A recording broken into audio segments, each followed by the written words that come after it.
everyone, welcome back to the channel. Today I have the pre-race roundup for the French Grand Prix in 2022, and I'm not gonna lie, I didn't think this race was happening this year.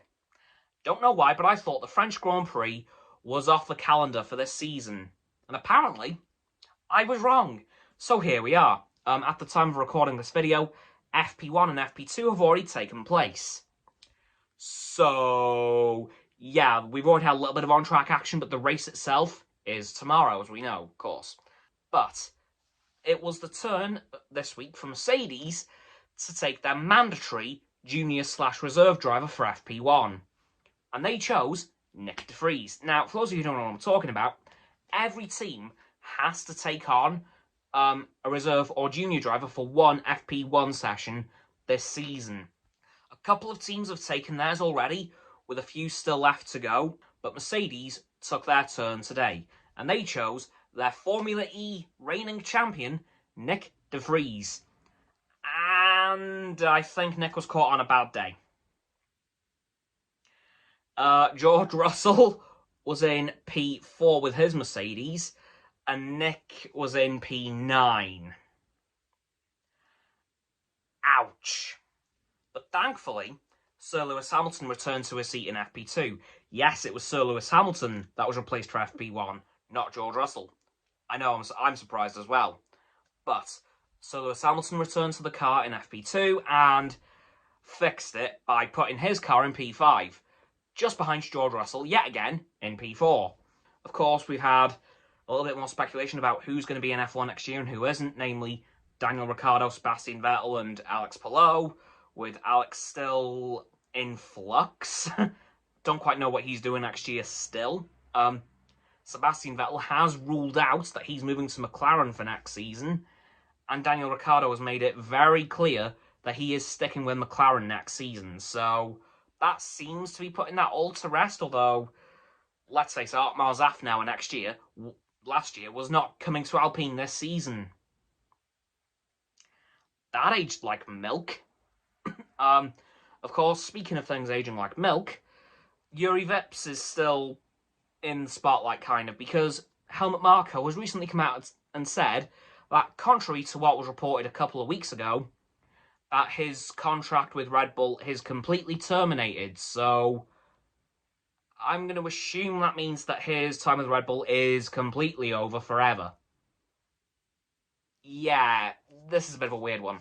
And jumping off of that slightly, Nelson Piquet Sr. has been taken to court in Brazil over his comments about Lewis Hamilton by a Brazilian judge. What is coming of that, I'm not quite sure. There's nothing been reported on that since it was announced just after the last race. But there's a couple other things I want to talk about today as well.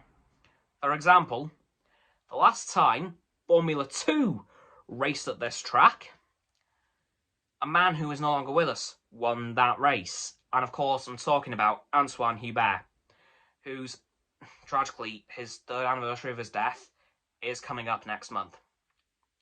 Because, of course, it was in Spa 2019 during the F2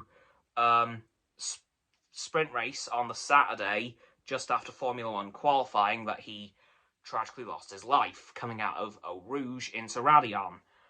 Which is why I'm furious about the blinking sausage curb they've put there. But, you know,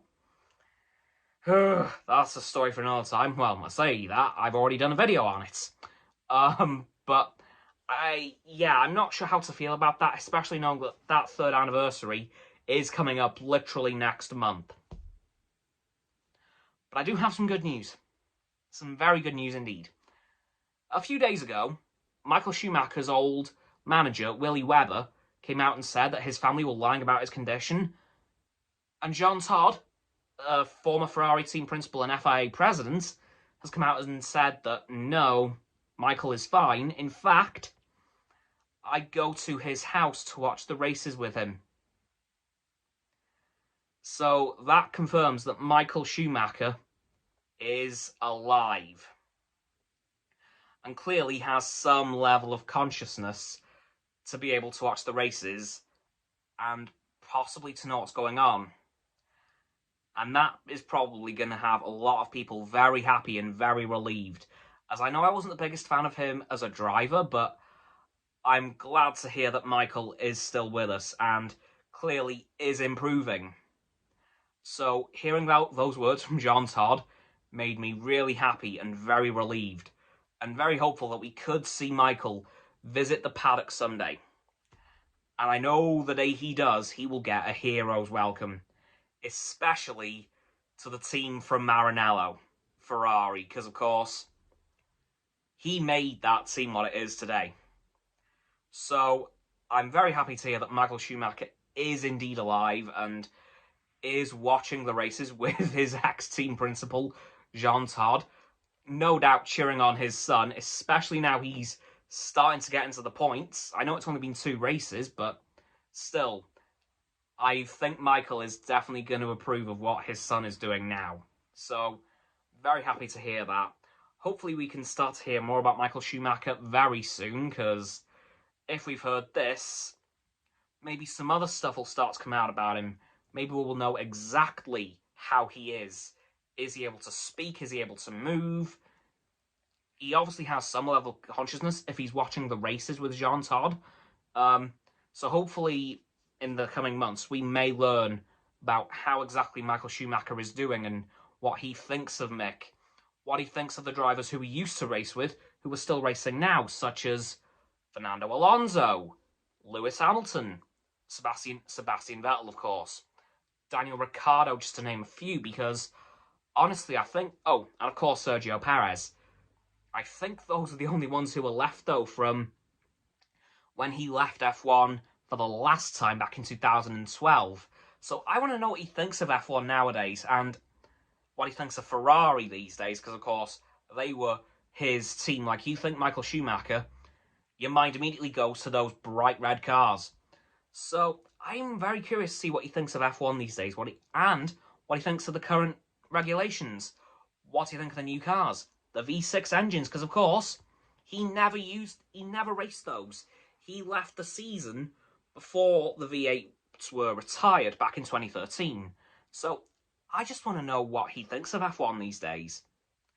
Anyway, guys, that is going to do it for this video for the pre-race roundup for the French Grand Prix in 2022. So please don't forget to like this video, subscribe to my Roxanne's and Frost's YouTube channels. The link in the description, my button is down there. Yeah, that grown. And yes, I did just poke myself in the eye. Ouch. Once you've done that too, please don't forget to comment as well, because why not? And let me know what you thought of all I've talked about today. And if you think we could ever see Michael Schumacher back in the F1 paddock, once you've done that too, please don't forget to follow me on all my social medias. They'll be in the link tree in the description. I'll be going live on stereo tomorrow with Roxanne and Rodney at the slightly later time at 6:30 to 7. So it'll be a half-an-hour stream. So lots packed in tomorrow, guys. And please check out Roxanne's website and Frost's Instagram.